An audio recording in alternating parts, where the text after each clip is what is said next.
Good morning. आज से हम शुरू कर रहे हैं संविधान एवं राज्य व्यवस्था। इसके पहले के 3 वीडियो आप देखे होंगे अर्थव्यवस्था के यूनिट के बारे में, नेशनल इनकम और उसके फैक्टर्स, राष्ट्रीय आय क्या है, जीडीपी क्या है, ये सब हम पिछली 3 वीडियो में देखे हैं।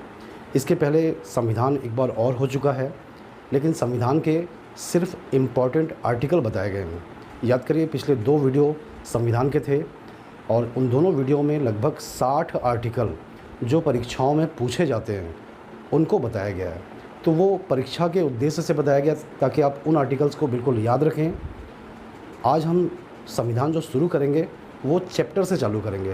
पहला चैप्टर, फिर दूसरा चैप्टर, फिर तीसरा, इस तरीके से हम पूरे संविधान को देखेंगे 1 बाय 1 चैप्टर। कहने का मतलब ये नहीं कि कंटिन्यू संविधान का एक चैप्टर ख़त्म किया जाएगा और इसके बाद फिर अगला वीडियो हो सकता है कि हिस्ट्री के पहले चैप्टर पे या फिर जियोग्राफी के पहले चैप्टर पे होगा। बहरहाल हम आज शुरू करें संविधान के सीरीज़, और संविधान का जो पहला चैप्टर है संविधान सभा का निर्माण और संविधान निर्माण की प्रक्रिया, इस चैप्टर को आज हम देखेंगे। उसके पहले हम देखें कि ये संविधान किसे कहते हैं, संविधान क्या है। तो याद रखिएगा, संविधान का मतलब होता है किसी भी देश में शासन के संचालन करने के लिए जो नियम बनाए गए हैं, उन्हीं नियमों को उस देश का संविधान कहा जाता है। मतलब देश में शासन के संचालन के नियमों का जो संग्रह है, इसी संग्रह को संविधान कहा जाता है। तो क्या संविधान रूल्स रेगुलेशन की बुक है? जी हाँ, संविधान एक प्रकार से नियमों का संग्रह, रूल्स और रेगुलेशन की एक बुक है जिसमें बहुत सारे अनुच्छेद हैं, जिसमें बहुत सारे आर्टिकल्स हैं। ये संविधान अनेक भागों में बटा हुआ है और सारे भागों में, सारे आर्टिकल में इस देश के शासन संचालन के नियमों को बताया गया है। उन नियमों में ये बताया गया है कि सरकार कौन बनाएगा, सरकार का गठन कैसे होगा, जनता कैसे चुनेगी, जनता और सरकार के बीच क्या संबंध होंगे, सरकार के अधिकार क्या होंगे, सरकार के कर्तव्य क्या होंगे, जनता के अधिकार, जनता के कर्तव्य, पूरा सिस्टम शासन संचालन का बहुत ही विस्तार से बताया गया है भारतीय संविधान में। याद रखिएगा, भारतीय संविधान विश्व का सबसे बड़ा संविधान ही नहीं है, विश्व का सबसे बड़ा संविधान तो है ही, साथ में विश्व का सबसे अच्छा संविधान भारतीय संविधान को माना गया है। क्यों? क्योंकि हमारा संविधान विश्व के जितने भी प्रमुख संविधान हैं, उन सारे संविधान की अच्छी अच्छी बातों का एक संग्रह है और यही कारण है कि भारतीय संविधान को सबसे अच्छा माना गया है। हम देखें ये संविधान क्या है और राज्य व्यवस्था क्या है। क्या दोनों एक है या दोनों अलग अलग है? तो याद रखिएगा, संविधान और राज्य व्यवस्था ये एक ही सिक्के के 2 पहलू हैं। एक हेड है, एक टेल है। आप चाहे हेड कर सकते हैं, चाहे आप टेल कर सकते हैं। कहने का मतलब ये है कि संविधान, अगर हम संविधान की बात करते हैं तो संविधान रूल्स रेगुलेशन की बुक के रूप में वर्णित किया जाता है। कहने का मतलब ये है कि संविधान का जो स्थिर रूप है, स्थिर रूप को हम क्या कहते हैं? संविधान। कहने का मतलब ये बहुत सारे नियमों का एक संग्रह है, रूल्स रेगुलेशन की बुक। बात समझ में आ रही है? लेकिन इसी का जो गतिशील पक्ष है, दूसरा पक्ष कौन सा है? गतिशील। गतिशील का मतलब जब ये रूल्स रेगुलेशन देश में लागू होते हैं तो इनका स्वरूप थोड़ा सा बदला हुआ नजर आता है। तो ये बदलता हुआ स्वरूप या लागू होता हुआ रूप, ये संविधान का गतिशील पक्ष है और संविधान के इस गतिशील पक्ष को देश की राज्य व्यवस्था कहा गया है। तो संविधान और राज्य व्यवस्था एक ही सिक्के के 2 पहलू हैं। संविधान का मतलब एक रूल्स और रेगुलेशन की बुक है, बहुत सारे नियमों का संग्रह है और जब ये नियम लागू होते हैं तो इनका जो रूप दिखाई देता है, ये संविधान का गतिशील पक्ष है और इसी गतिशील पक्ष को हम क्या कहते हैं? देश की राज्य व्यवस्था। बात समझ में आ गई होगी आपके। हम देखें, भारत में संविधान के शासन की मांग की बात करें तो भारत में संविधान का शासन का इतिहास ज़्यादा पुराना नहीं है। ये अंग्रेज़ों की देन मानी जा सकती है, क्योंकि जब अंग्रेज़ भारत में शासन स्थापित किए उसके पहले क्या था? राजा, महाराजा, बादशाह, सुल्तान, इनका शासन था और भारत अनेक राज्यों में, अनेक भागों में बँटा था। भारत में अनेक राजा हुआ करते थे और यही कारण है कि अलग अलग राज्य में अलग अलग नियम देखने को मिलते थे, अलग अलग राज्य में अलग अलग कानून देखने को मिलते थे। बहुत सारे राजा, बहुत सारे राज्य, तो बहुत सारे कानून।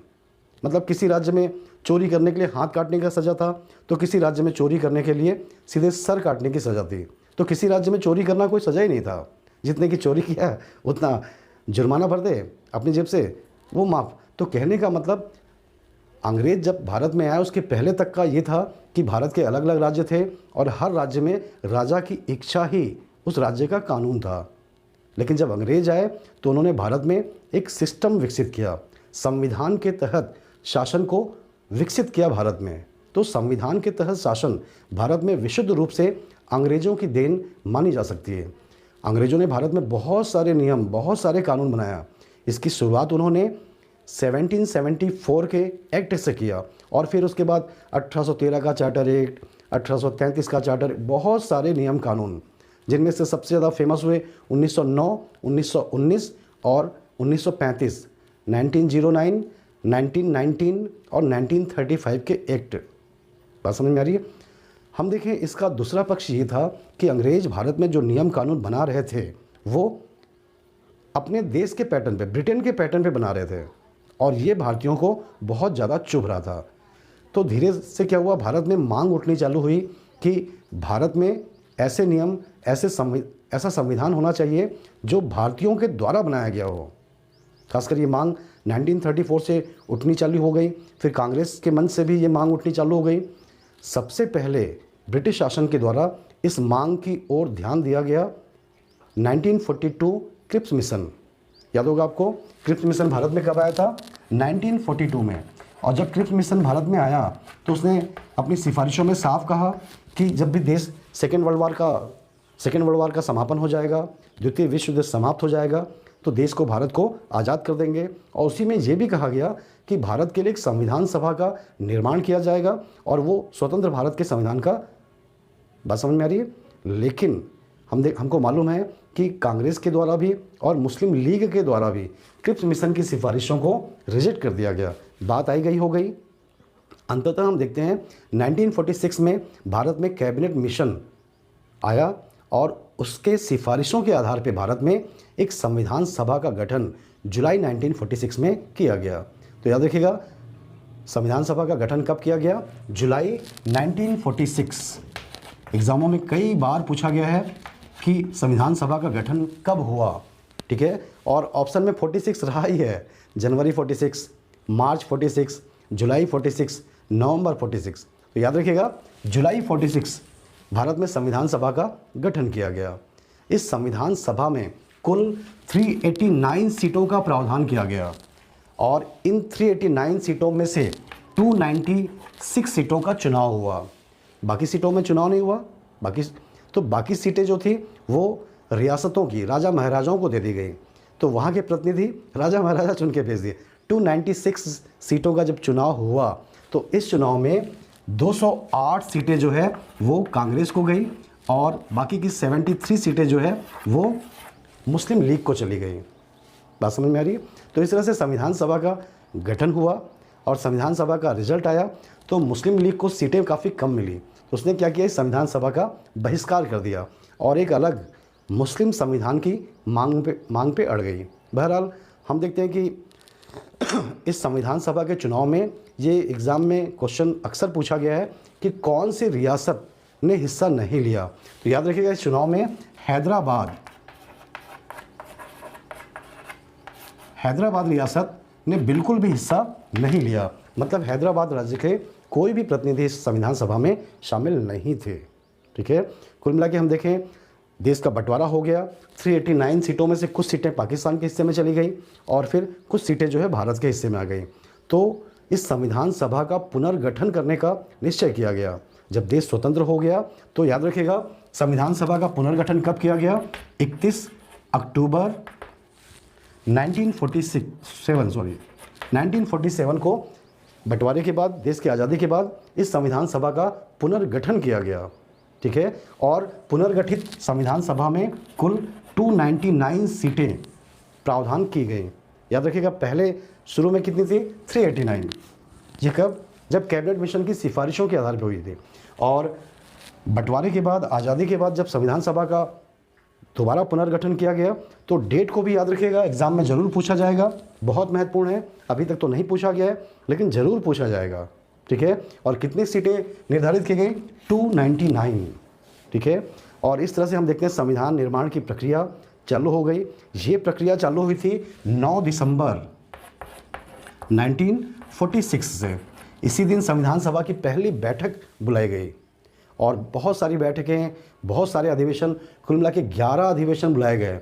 और इसी 11वें अधिवेशन के अंतिम दिन हम देखते हैं कौन सा दिन था, तो याद रखिएगा डेट भी 26 नवंबर 1949। इसी दिन भारतीय संविधान को स्वीकार कर लिया गया। कुल मिला के 1946 से लेकर 1949 तक 2 वर्ष 11 माह 18 दिन में हमारा संविधान बनकर तैयार हो गया। और इस संविधान को स्वीकार कब कर लिया गया, तो याद रखिएगा 26 नवंबर। ये एग्ज़ाम में बहुत बार पूछा गया है कि संविधान को स्वीकार कब किया गया, संविधान को आत्मर्पित कब किया गया, संविधान को स्वीकार कब किया गया। डेट ऑफ एडॉप्टेशन, 2 डेट यहाँ पर एग्ज़ाम में पूछा गया है अक्सर। एक तो संविधान को स्वीकार करने की तिथि और संविधान को लागू करने की तिथि। संविधान को स्वीकार कब किया गया? 26 नवंबर 1949। और संविधान को भारत में लागू कब किया गया? 26 जनवरी 1950। ये दोनों तिथियों को बिल्कुल एकदम याद करके रखिए, एग्जाम में तो कईयों बार पूछा गया है। याद रखेगा सभी को। तो कुल मिला के यहाँ से लेकर यहाँ तक संविधान का निर्माण कंप्लीट हुआ। और जब कंप्लीट हो गया तो इस संविधान सभा की अंतिम बैठक बुलाई गई। कौन सी तारीख को? 24 जनवरी 1950। और 24 जनवरी 1950 की बैठक में कुल 284 मेंबर, बाकी लोग का निधन भी हो चुका था, ठीक है, बाकी लोग काफ़ी बुजुर्ग थे तो निधन भी हो चुका था 299 में से, तो 284 लोग उपस्थित थे। अंतिम बैठक, याद रखिएगा इस डेट को, बिल्कुल याद रखिएगा, 24 जनवरी 1950, ठीक है। संविधान सभा की अंतिम बैठक कब हुई? 24 जनवरी 1950। और इसी बैठक में संविधान सभा को डिसॉल्व कर दिया गया। याद रहेगा सभी को, विघटित कर दिया गया। संविधान सभा का गठन कब हुआ?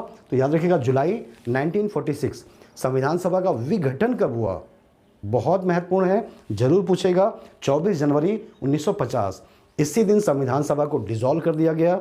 और 2 दिन बाद इस विघटित संविधान सभा को, 2 दिन बाद मतलब कौन सी तारीख होगी? 26 जनवरी 1950। इसी दिन 2 दिन बाद इस संविधान सभा को भारत की पहली संसद के रूप में मनोनीत कर दिया गया, परिवर्तित कर दिया गया। भाई संसद का चुनाव होता है, भारत में पहली बार चुनाव कब हुआ? 1952 में। तो 1952 में चुनाव हुआ। तो 1952 के पहले ये संसद कैसे चल रही थी? तो याद रखिएगा मनोनीत रूप में। कौन थे मनोनीत? 24 जनवरी 1950 को संविधान सभा को जब डिसॉल्व किया गया तो इसी संविधान सभा को भारत की पहली संसद के रूप में स्थापित कर दिया गया। और इस संविधान सभा के अध्यक्ष कौन थे? सभी को मालूम है, डॉक्टर राजेंद्र प्रसाद थे। उन्हीं को इस संसद का मुखिया मतलब राष्ट्रपति के रूप में मनोनीत कर दिया गया। भारत में पहली बार संसद का चुनाव, राष्ट्रपति का चुनाव, कोई भी चुनाव 1952 में हुआ। तो 1952 के पहले, 1952 के पहले ये सब मनोनीत रूप में चल रहे थे, राष्ट्रपति का पद भी और संसद का पद भी, ठीक है। तो ये सब कुछ प्रमुख बातें थी संविधान के बारे में, भारतीय संविधान के बारे में। इसके बाद हम चालू करते हैं भारतीय संविधान सभा और उसके निर्माण की प्रक्रिया। तो यहाँ से जो क्वेश्चन आते हैं या आ सकते हैं उन क्वेश्चन को देखा जाएगा। बहुत महत्वपूर्ण को ही चुना जाएगा। बहुत सारे क्वेश्चन, मैं बार बार बोलता हूँ, क्वेश्चन का भंडारा नहीं करना हमको, बल्कि हमको क्या करना है, ऐसे क्वेश्चन चूज़ करना है, ऐसे क्वेश्चन को चुनना है जिन क्वेश्चन के माध्यम से उस पॉइंट विशेष का कॉन्सेप्ट एकदम क्लियर हो जाए। मतलब उस पॉइंट पे जैसा भी क्वेश्चन आए आप आसानी से सॉल्व कर सकें। तो इसलिए बहुत ही महत्वपूर्ण क्वेश्चन को चुना गया है। चूँकि यहाँ से एग्ज़ाम में क्वेश्चन अक्सर आते हैं, हमेशा आते हैं, इस कारण क्वेश्चन बहुत सारे हैं।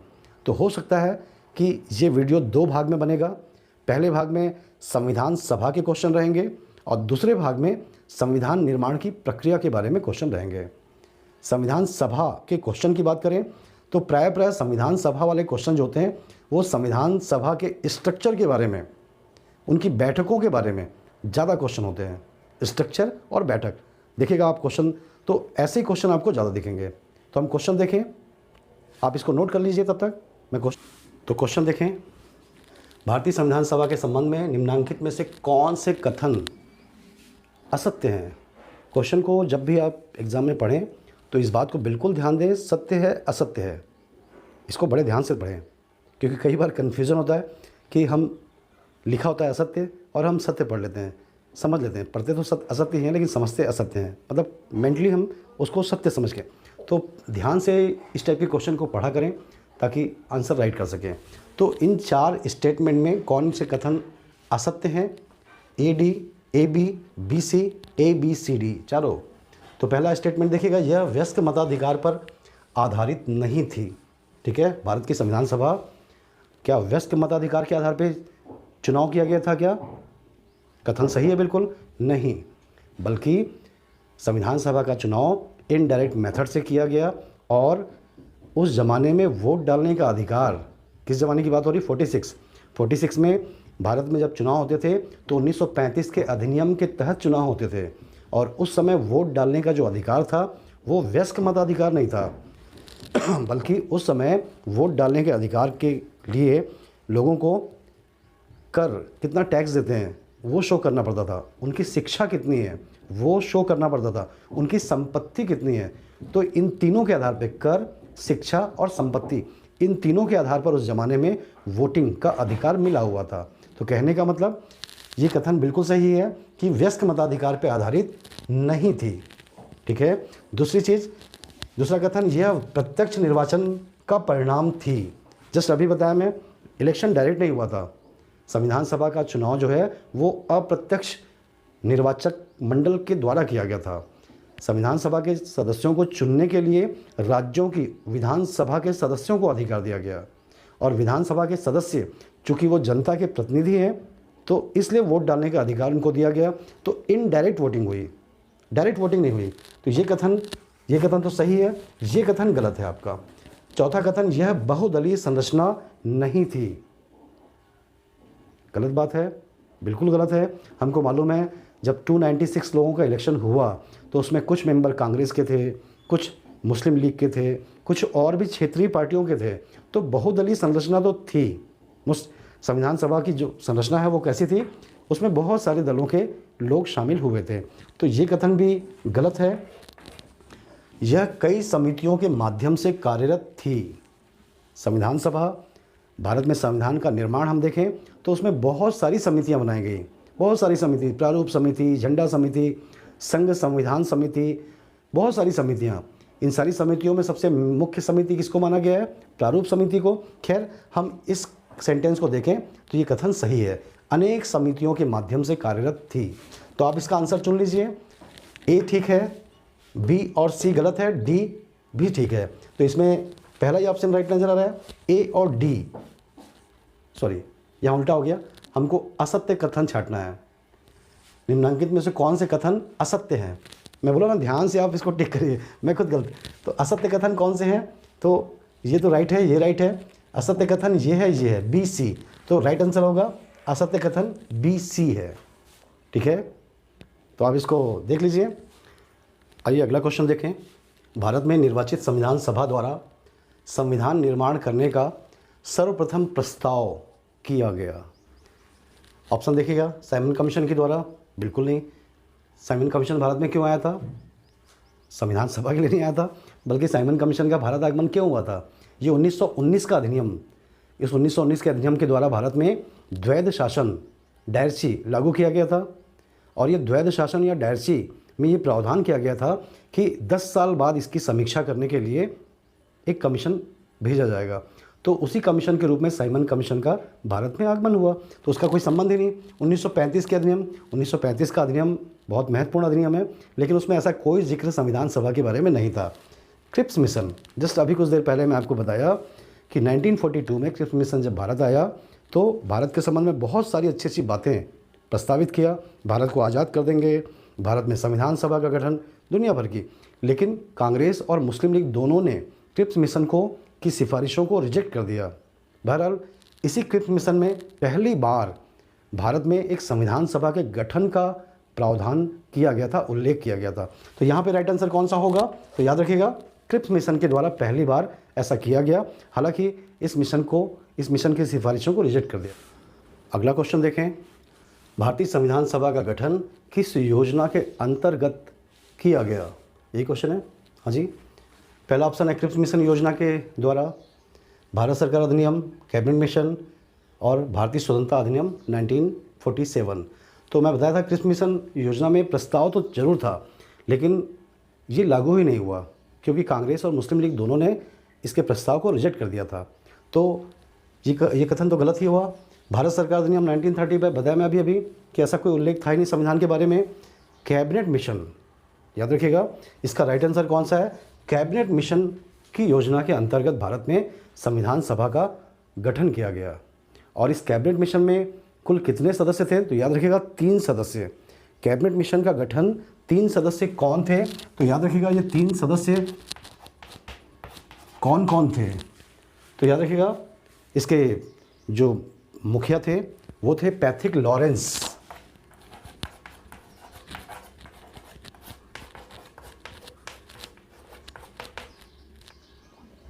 और थे स्टैफोर्ड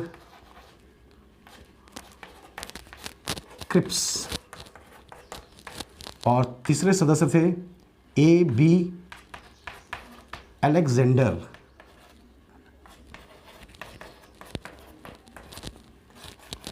तो ये 3 सदस्य थे इसमें। पैथिक लॉरेंस जो कि उस समय भारत सचिव थे, मतलब ब्रिटिश पार्लियामेंट में भारत डिपार्टमेंट के मंत्री थे। कौन? Pethick Lawrence. और स्टैफोर्ड क्रिप्स की बात करें तो ये उस समय बोर्ड ऑफ ट्रेड के अध्यक्ष थे और ये नौसेना के मंत्री थे अलेक्जेंडर।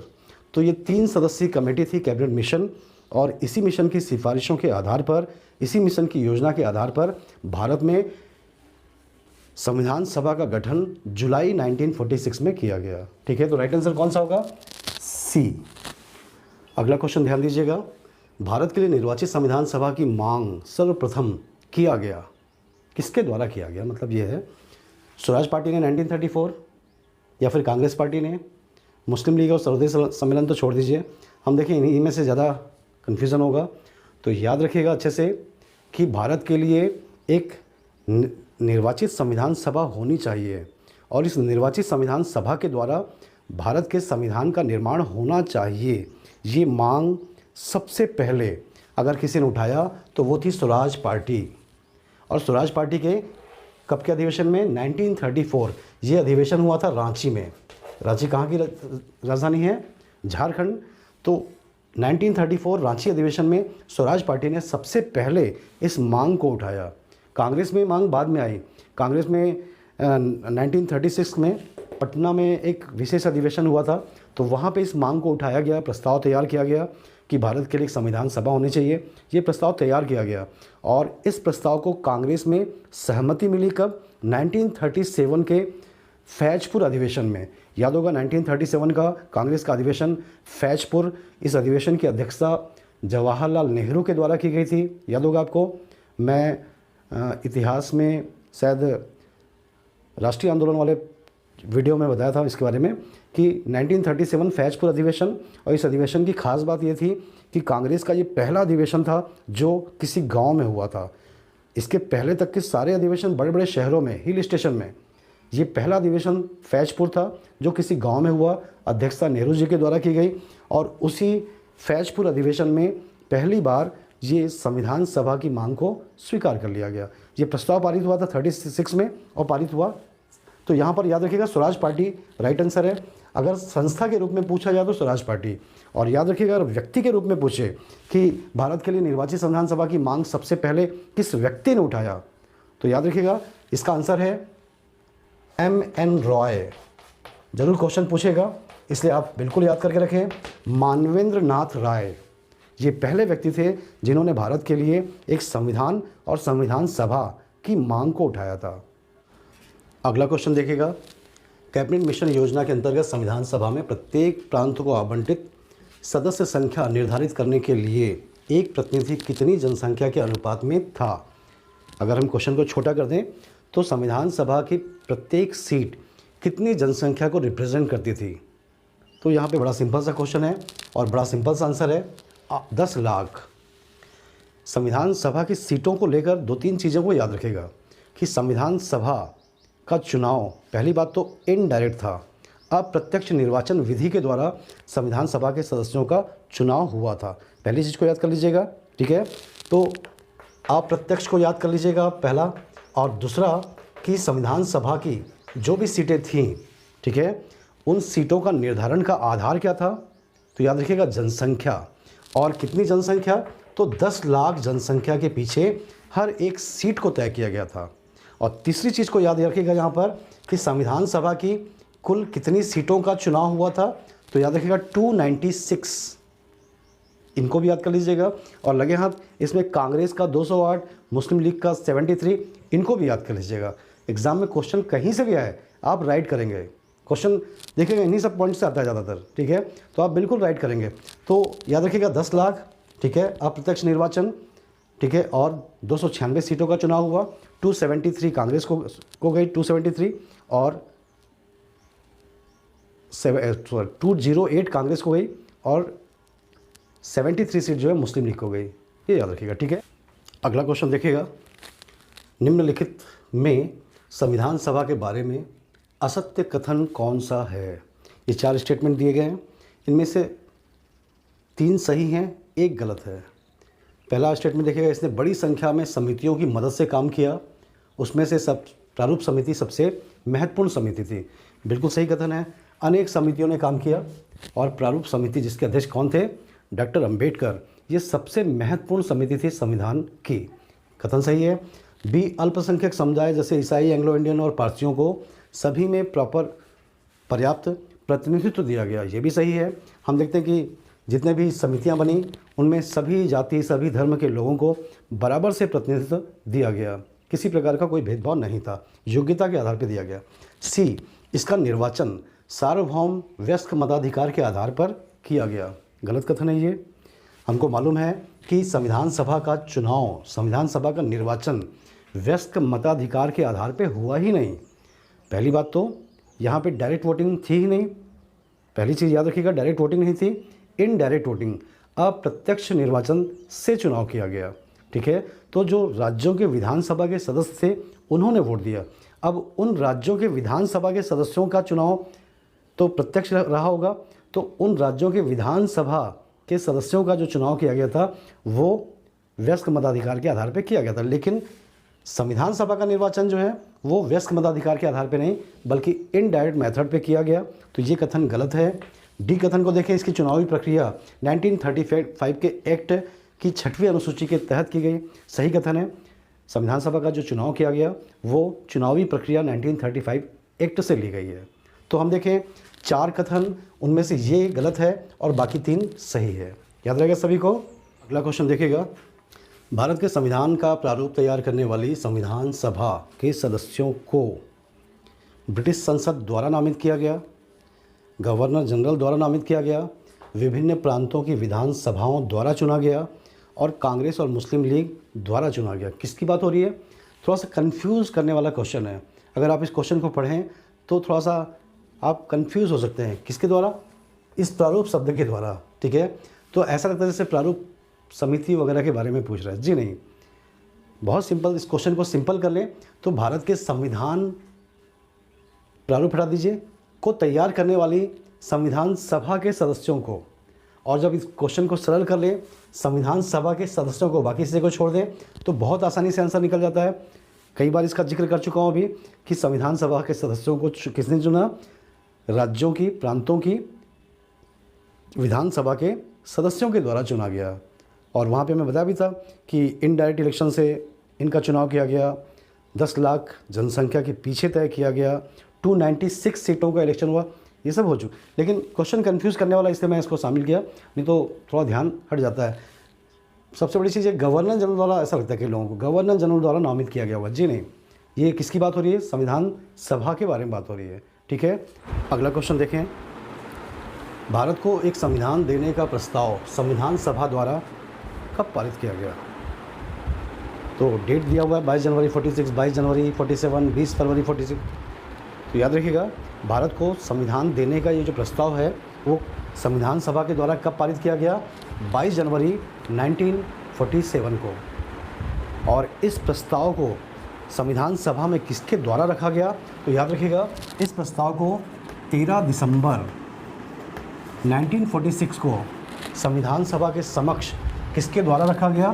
तो याद रखिएगा, जवाहरलाल नेहरू जी के द्वारा रखा गया। ठीक है, और नेहरू जी के द्वारा रखे गए उद्देश्य प्रस्ताव को संविधान सभा के द्वारा कब पारित कर दिया गया? तो 22 जनवरी 1946। ये जरूर याद रखिएगा। ठीक है, अगला क्वेश्चन देखें। भारतीय संविधान को बनाने हेतु भारतीय संविधान सभा के कुल कितने अधिवेशन हुए? 7, 9, 12, 15। तो याद रखिएगा, कुल कितने अधिवेशन हुए? 11 अधिवेशन हुए। यहाँ पे राइट आंसर नहीं है। कुल 11 अधिवेशन बुलाए गए और इन अधिवेशनों में कुल 165 दिन का समय लगा था। मतलब ये अधिवेशन 11 अधिवेशन जब चले तो कुल 165 दिन ये अधिवेशन चले। और उस अधिवेशन के माध्यम से हम देखते हैं 11वां अधिवेशन का लास्ट डेट कौन सा था? तो याद रखिएगा, 26 नवंबर 1949। ये 11वें अधिवेशन का सबसे अंतिम तिथि थी और हमको मालूम है कि 26 नवंबर 1949 इसी दिन हमारे भारतीय संविधान को स्वीकार कर लिया गया, आत्मार्पित कर लिया गया। इसी 26 नवंबर की याद में कौन सा दिवस मनाया जाता है भारत में हर साल? तो याद रखिएगा, इसी 26 नवंबर की याद में जिस दिन भारतीय संविधान को स्वीकार किया गया, एडॉप्ट किया गया, कौन सा दिवस मनाया जाता है? संविधान दिवस या विधि दिवस भी कहते हैं। संविधान दिवस या विधि दिवस भी कहते हैं। ठीक है, या विधि दिवस भी कहते हैं। किस तारीख को? 26 नवंबर को। क्यों? क्योंकि 26 नवंबर 1949 के दिन ही भारतीय संविधान को स्वीकार कर लिया गया, डेट ऑफ एडॉप्टेशन। तो ये 26 नवंबर 1949 इसी 11वें अधिवेशन का लास्ट डेट था। ठीक है, तो कुल मिला के 11 अधिवेशन हुए, लेकिन ऑप्शन में 11 है ही नहीं। ठीक है, तो एक्चुअल में हुआ ये कि 24 जनवरी को एक विशेष अधिवेशन बुलाया गया। 24 जनवरी 1950। अभी मैं शुरू में बताया भी था आपको कि 24 जनवरी 1950 के दिन संविधान सभा की एक विशेष बैठक बुलाई गई और उसी अंतिम बैठक में संविधान सभा के सदस्यों ने संविधान में अपने अपने सिग्नेचर किए। कितने सदस्यों ने? याद करिए, 284 मेंबर्स ने। ठीक है, तो इसी तारीख को विशेष अधिवेशन बुलाया गया और इसी दिन संविधान सभा के सभी सदस्यों की सहमति ली गई और उसके बाद संविधान सभा को डिसॉल्व कर दिया गया। तो 11 अधिवेशन तो पहले ही हो चुके थे। अब इसको भी अगर मान लें तो उसके हिसाब से फिर राइट आंसर क्या निकलेगा? 12 अधिवेशन। मतलब 11 प्लस 24 जनवरी का जो विशेष था उसको 12वां मान लें, तो इसके हिसाब से राइट आंसर 12 है। अन्यथा की दशा में 11 अधिवेशन। और वैसे 11 ऑप्शन में नहीं है, तो इसका मतलब यहाँ पे आपको 12 ही चुनना होगा। ठीक है, तो अगला क्वेश्चन देखिएगा।